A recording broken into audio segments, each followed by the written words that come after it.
말씀 위해서 기도하겠습니다. 사랑과 은혜가 풍성하신 하나님 아버지, 하나님을 예배하며 또한 하나님의 말씀을 듣습니다.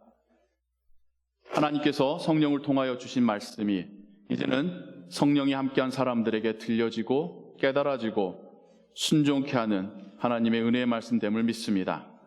계속해서 하나님 말씀을 나눌 때에 우리로 그 말씀에 순종하는 자들이 되게 하시고 또 우리 삶 속에 역사하시는 하나님을 우리로 발견케 하여 주옵소서. 주 예수 그리스도의 이름으로 기도하옵나이다. 아멘. 11호는 교회라는 주제를 가지고 믿음의 공동체의 주제를 가지고 여러분들과 함께 말씀을 나누고 있습니다.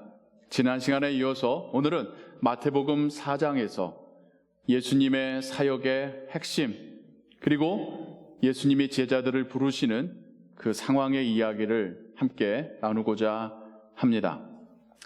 마태복음 4장은 예수님께서 세례 요한에게 세례를 받으신 이후의 일에 대하여서 짤막하게 또한 많은 이야기들을 담고 있습니다. 세례를 받으신 이후에 성령이 비둘기처럼 임하셨고 그 성령의 인도하심을 따라서 광야로 가시죠. 40일 밤과 낮으로 하나님과 교통하시는 시간 가운데 또한 굶주리시게도 됩니다. 그 기간이 끝날 무렵 사단은 나타나 예수님을 유혹하는 세 가지의 시험을 성경은 기록하고 있습니다. 그리고 나서 예수님의 본격적인 사역들이 이제는 시작이 되는데요. 그 세 가지의 시험, 세 가지의 유혹에 대해서 먼저 여러분들과 함께 간략하게 다시 한번 짚어보고 가기를 원합니다. 다 연결이 되기 때문인데요. 40일간 굶주리신 예수님을 잘 알고 있는 사단은 예수님을 어떻게 유혹하냐면 돌덩이를 가리키며 저것이 떡이 되게 해보라. 그래서 너의 배고픔을 달래라. 너에게 그런 능력이 있지 않느냐? 40일간 하나님과 교제하며 하나님께 그런 정도 능력은 받지 않았느냐? 라고 하는 도전을 합니다. 근데 예수님은 하나님의 말씀으로 사는 것이지 떡으로 사는 것이 아니다라고 하시며 그 유혹을 거절하시고 이겨내시지요. 이 표면적인 대화의 밑에 담겨져 있는 의미는 무엇일까? 사단은 예수님께 예수님이 받으신 그 하늘의 능력을 예수님 본인을 위해서 쓰라고 유혹하고 있는 겁니다. 먼저 당신의 목구멍부터 주린 배부터 마른 목부터 채워보아라는 거죠. 하지만 예수님께서는 자신의 안위가 아닌 하나님의 말씀, 하나님의 나라, 또 그 나라를 채울 사람들에게 예수님의 사역에 초점이 있었기에 사단의 유혹을 물리치십니다. 자신을 위해 살기 위해서 이 땅에 오신 것이 아니라 사람들을 구원하려 이 땅에 오신 주님이기에 그 유혹에 의도를 간파하신 것이죠. 그 다음 사단은 예수님을 성전 꼭대기로 데려갔다라고 기록하고 있습니다. 예루살렘이란 도시 자체가 산 위에 있는 도시였어요. 그래야지 왜 다른 나라의 군대의 공격을 효율적으로 방어할 수 있었으니까요. 그런데 그 예루살렘에서도 가장 높은 곳에 성전이 있었습니다. 그러니 예루살렘을 바라보며 올라가는 사람들은 예루살렘과 그 위에 있는 성전을 바라보며 경건한 마음으로 올라가는 거고요. 예루살렘 안에서도 성전을 바라보며 위로 올라가는 겁니다. 그래서 구약의 찬양이든 신약의 기록이든 예루살렘으로 올라간다, 성전으로 올라간다라고 표현하고 있는 거예요. 그냥 지리적으로 높은 고도에 위치하고 있기 때문입니다.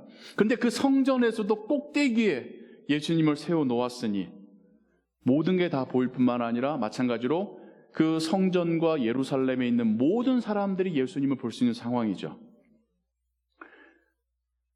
예루살렘도 사람들이 많았을 뿐만 아니라 성전도 그 당시에 고대 문헌을 보면 매일같이 수많은 사람들로 붐볐다고 합니다. 수백 명의 제사장들과 레위인들이 하루 종일 일을 하고 기도하러 나오고 번제, 제사, 제물을 드려 나온 많은 사람들로 인해서 아침 저녁으로 꽉 차 있었던 게 성전입니다. 그런데 거기서 사단이 유혹하며 도전하기를 또 하나님의 아들이라며 여기서 뛰어내리면 천사가 너를 받들어서 사뿐히 땅에 내려앉게 할 때에 사람들은 너를 하나님의 아들로 인정하게 될 거야. 하나님의 아들임을 증명해 보라는 거죠. 예수님이 또한 이들 또한 너의 하나님을 시험치 말라라고 말씀하셨다라는 말씀으로 거절하시고 유혹을 이겨내십니다. 사단의 의도는 무엇이었을까요? 단지 예수님이 하나님의 아들인 것을 증명하기를 원해서일까요? 아니잖아요. 반대잖아요. 그런데 예수님이 거기서 내려오시는데 천사가 예수님을 모시고 땅 위로 사뿐히 내려온다고 한번 상상해 보십시오. 어떤 광경이겠습니까? 와우, 그런 기적이 또 있겠습니까? 사람들이 환호하겠죠. 진짜 하늘에서 신이 내려온다라고 생각했겠죠. 그리고 어떻게 했겠어요? 자신들의 그 유대교의 최정점에 이분을 앉혔겠죠. 사람을 섬기러 오신 예수님이 사람 위에 군림하게 되는 상황이 펼쳐지게 되는 겁니다. 유대교라고 하는 이제 굳어버리고 더 이상 생명력이 없는 이 종교를 바닥에서부터 뒤옆으로 오신 예수님이 그 유대교의 정점에 앉게 되는 겁니다. 유대교가, 이스라엘 민족이 바뀔 기회가 없어지게 되는 것이죠. 예수님은 사람을 섬기러 오셨기 때문에 이 유혹을, 이 도전을 거절하십니다. 세 번째는 예수님을 산 위로, 높은 산 위로 가서 천하만국의 영광을 보여줬다고 말합니다. 네가 나에게 절하기만 하면 내가 이것을 너에게 줄 수 있다. 예수님이 보신 천하만국의 영광은 무엇일까요? 그 당시에 세계를 통일했었던 로마의 영광이었지 않았을까요? 로마의 황제의 자리였지 않았을까요? 로마의 황제가 누리는 그 부귀의 권세, 그런 것이었지 않았었을까요? 예수님은 당연히 거절하시죠. 로마가, 그 전 세대의 제국들이 어떻게 그 나라를 이루었습니까? 전쟁으로입니다. 사람을 죽여서입니다. 여러 나라들이 왜 그 황제의 자리 앞에 고개를 숙이고 있습니까? 두려워서입니다. 사단이 예수님께 제안하는 것은 천하만국을 준다고는 하지만 실상은 공포로, 군대로, 살상으로 나라를 통일하고 전 세계를 통일하라고 하는 유혹이죠. 하지만 예수님은 왜 오셨습니까? 우리의 죄를 용서하시고 오히려 당신이 우리를 위하여 죽기 위해서 오셨지 않습니까? 사랑으로 사람들을 구원하시고 모으기 위해서 오셨지 않습니까? 그래서 예수님은 또한 더더욱 우상 숭배일 뿐만 아니라 하나님께서 본인을 보내신 그 목적에 부합하지 않기 때문에도 그 도전과 유혹을 거절하십니다. 세 가지의 시험에도, 세 가지의 예수님의 대답에도 예수님의 초점은 사람에게 있었습니다. 그리고 예수님이 사역을 시작하시는데 성경은 어두운 땅에, 수불론 땅에, 흑암에 앉아있는 이들에게 구원의 빛이 비쳤다라고 하는 이사야 선지서의 글귀를 읽으며 그분의 사역의 시작을 알리십니다. 마치 취임식 전설과 같은 이야기죠. 여기에서도 누가 등장합니까? 사람이 등장합니다. 어둠 가운데 하나님의 구원하심을 기다리는 그 사람들에게 하나님의 구원의 빛이 임하였다. 예수님의 사역은 사람이라는 것을, 사람에게 구원을 전하고 그들을 구원하시기 위함임을, 그들을 빛으로 인도하시기 원하심임을 첫 설교에서 말씀하십니다. 그리고 제자들을 부르시지요. 그리고 나서 이야기는 그들을 데리고 여러 땅을 돌아다니며 사람들을 치유하시고 치유받은 사람들이, 예수님의 가르침을 들은 사람들이 이젠 다시 나아가서 진정 예수님의 그 은혜가 필요한 사람들 다시 데리고 와서 예수님께 그들을 만나게 했다라는 기록이 4장 마지막의 기록입니다. 온통 4장은 예수님의 사역이 사람들에게 집중되어 있음을 말하고 있습니다. 거기서 끝이 아니에요. 5장부터 7장까지는 마태가 성령의 영감으로 예수님의 설교를 집중적으로 기록해 놨습니다. 우리는 그걸 산상설교라고 부르는데요. 산상설교의 첫 번째가 뭡니까? 팔복입니다. 심령이 가난한 자여 그대들이 복되도다. 하나님의 나라가 그대들의 것이니라. 애통하는 자여 복되도다. 하나님의 위로가 임할 것이니라. 온유한 자여 복되도다.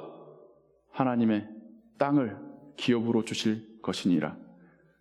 의에 줄이고 목마른 자여 복되도다. 너희들이 의로움으로 배부를 것이니라. 온유한 자여, 화평케 하는 자여, 의를 위하여 핍박받는 자여, 너희들이 복되도다. 팔복이라서 복에 대해서 이야기하시지요. 근데 복에 대해서만 이야기하시나요? 먼저 누구를 이야기하시죠? 사람을 이야기하시잖아요. 심령이 가난한 자, 애통이 하는 자, 온유한 자, 의에 줄이고 목마르고 박해받는 자, 화평케 하는 자, 사람에 대해서 이야기하시며 예수님의 설교가 시작이 되고 있습니다. 예수님이 제자들을 부르실 때에도 그들을 부르셨지 그들이 잡은 물고기나 그들의 배나 그들의 그물을 함께 부르신 게 아니잖아요. 전 이 부분에서 또 착각 걸렸었던 게 있어요. 내가 너희로 사람을 낚는 어부가 되게 하리라. 근데 오늘날 우리는 사람을 낚는다라고 하는 표현이 썩 기분 좋은 표현이 아니라는 걸 알고 있습니다. 영어로도 마찬가지예요. 사람을 피싱한다고 하면 어떤 의미입니까? 속이고 사기치고 꿰내는 거죠. 왜 예수님은 사람을 낚는다고 표현하셨을까? 살짝 고민이 됐었습니다. 그러다가 성경에 또 다른 표현들을 봐요. 예수님이 농부들을 만나면 어떤 말을 하시죠? 천국은 씨앗을 뿌리는 농부와 같으니 한 알의 씨앗이 좋은 땅에 심겨지면 30배, 60배, 100배의 수확을 하느니라. 예수님이 목자들을 만나면 또 다른 비유를 주십니다. 하나님의 나라는 잃어버린 한 마리의 양을 찾는 것 같으니 그 한 마리를 찾기 위하여 온 산과 들과 골짜기를 헤매다가 찾았을 때에 기뻐하며 돌아오는 그와 같다. 어부들에게는 어부라는 직업을 가지고, 농부들에게는 농부의 직업을 가지고, 목자들에게는 그 목자의 직업을 가지고, 천국이 무엇인지, 사람을 구원해낸다는 것이 무엇인지, 사람을 하나님께로, 그 영혼을 하나님의 나라로 인도해 간다는 것이 무엇인지를 설명하시며 이것이 제자의 본질이고 사명이라는 것을 가르쳐 주셨습니다. 그렇게 우리가 하나님의 은혜로 예수님께 부름받은 자가 되었죠. 어떤 설교자가 예수님의 주변에 있던 사람들, 그리고 오늘날 교회라고 하는 공동체에 있는 사람들을 세 분류로 구분하는 이야기를 들은 기억이 납니다.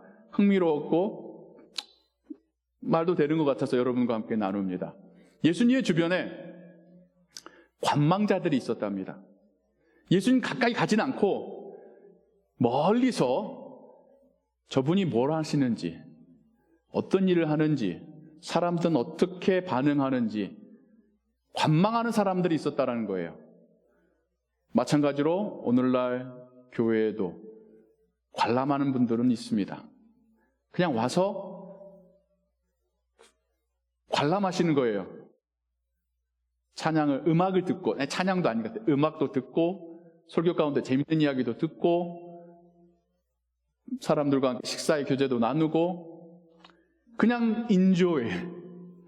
여기 좋은 사람들 많으니까, 여기 오면 마음 편해지니까 관망하는 분들이 있지요. 두 번째 단계가 믿는 사람이라는 거예요. 예수님의 말씀을 듣고 믿겨지고 예수님이 행하신 기적을 보고 하나님의 나라가 그분이 보내신 하나님의 아들이심이 믿겨지는 사람들. 근데 그 사람들도요, 예수님의 자리를 옮기시면 자기의 집으로, 자기의 일터로 돌아갔습니다.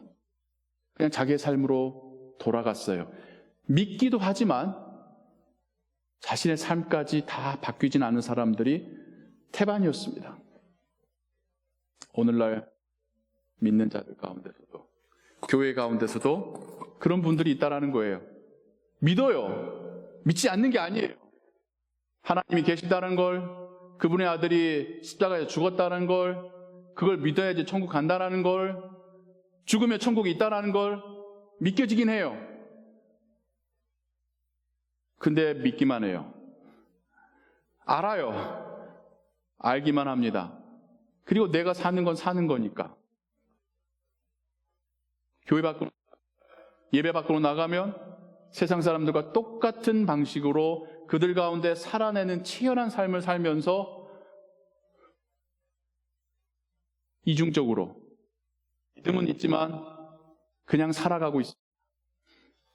교회도 오죠. 왜? 믿어지니까. 하지만 그렇다고 삶이 바뀌지는 않아요. 그 다음이 제자라고 합니다. 믿을 뿐만 아니라 예수님을 따라가는 사람, 삶이 바뀌는 사람, 예수님을 닮아가고 예수님이 하셨던 일을 하는 사람, 예수님의 성품을 닮아갈 뿐만 아니라 예수님처럼 사람들이 하나님께 구원받을 수 있도록 돕는 사람, 자신의 삶의 우선순위가 사람이 되는 사람, 사람이 구원받고 변화되는 것을 자신의 삶의 인생의 열매요, 기쁨이요, 하나님의 칭찬과 상급으로 여기는 사람, 그것으로 보람을 느끼고 그것으로 기뻐하고 만족하는 사람.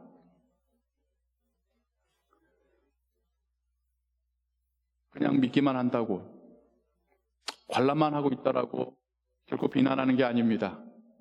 그럼에도 불구하고 예수님 옆으로 오신 여러분들, 예배 가운데 함께 하신 그 누구도 하나님을 환영하시고 사랑하십니다. 그리고 거기에 머물지 않고 성장해 가기를 원하십니다. 5년, 10년, 20년 관람자에 머무는 게 아니라, 믿은 지 30년이 됐는데도 여전히 믿기만 하는 사람이 아니라 이제는 행동하는 그리스도인이 되기를 하나님은 바라고 기다리고 계십니다. 그러면 어떻게 될까요? 성경이 말하고 있는데요, 예수님께서 부르시고 그들의 삶의 우선순위를 예수님께 두며 뒤로 하고 예수님 따르는 그들이 예수님 옆에서 예수님이 주시는 가르침을 직접 그들의 귀로 들었고, 예수님이 행하시는 이적을 그들의 눈으로 보았고, 예수님이 주시는 음식들을 그들의 입으로 받아 예수님의 죽음과 부활을 그 눈으로 보았고 경험했고, 예수님이 보내주신 성령을 가장 처음 받아들였고, 예수님이 주신 그 사명을 가지고 복음 전하는 자가 되었습니다. 그들의 이름이 성경에 기록되어 오고 오는 세대들이 그들의 이야기를 듣고 있습니다. 우리도 예수님의 제자가 될 때에 우리의 삶 속에 살아계신 하나님을 보게 될 겁니다. 하나님이 이렇게까지나 나를 사랑하시는구나를 확신하게 될 것입니다. 하나님이 나를 먹이신다는 것을 경험하고, 그래서 내가 가진 것 이상으로 하나님의 은혜로 살고 있음을 고백하게 될 것입니다. 사람을 구원해낸다는 것이 어떤 큰 기쁨인지, 어떤 전율을 우리에게 주는지를 경험할 것이고, 나의 인생이 보람되고 값지게 되었다는 것을 찬양하고 기뻐하게 될 것입니다.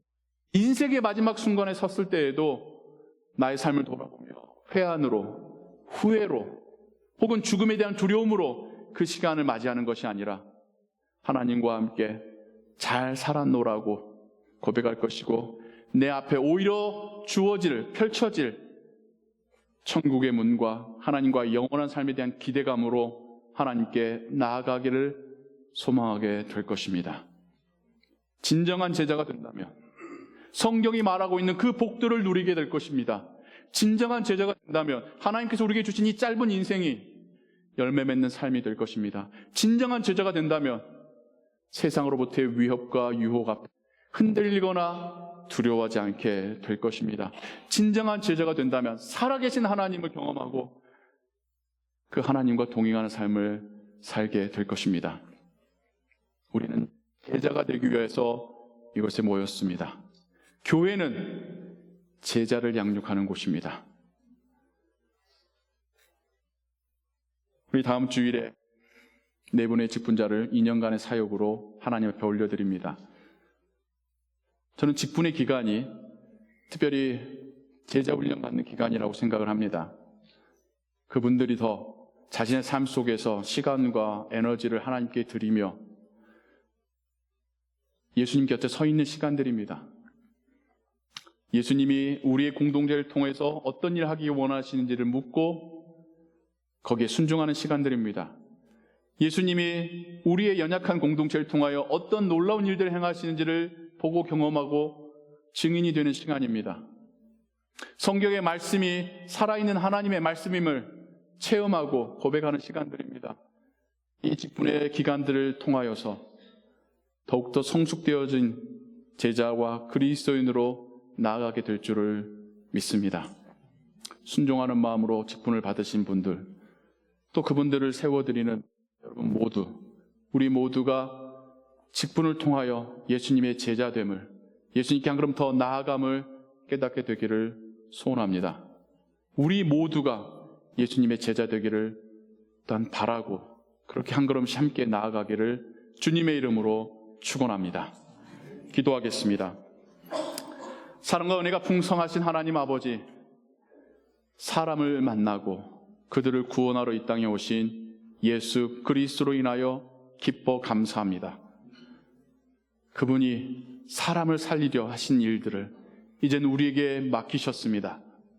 하나님, 우리가 단지 관망자에 머물지 않게 하옵소서, 단지 믿는 자에 머물지 않게 하여 주옵소서, 제자가 되게 하여 주옵소서, 하나님에 대한 믿음으로 살게 하여 주옵소서, 하나님을 경험하며 살게 하옵소서, 하나님을 세상 가운데 보여주며 살게 하여 주옵소서. 그리하여 우리의 인생이 하나님 앞에서 기쁨이 되고 또한 세상 앞에서도 빛이 나게 하시고 우리도 감사로 충만케 되게 하여 주옵소서. 두려워하지 않고 근심하지 않고 염려하지 않고 오히려 소망 가지고 기뻐하며 살게 하여 주옵소서. 우리의 믿음이 계속해서 자라가게 하실 줄을 믿습니다. 모든 것 주께 의지하오며 예수 이름으로 기도하옵나이다. 아멘.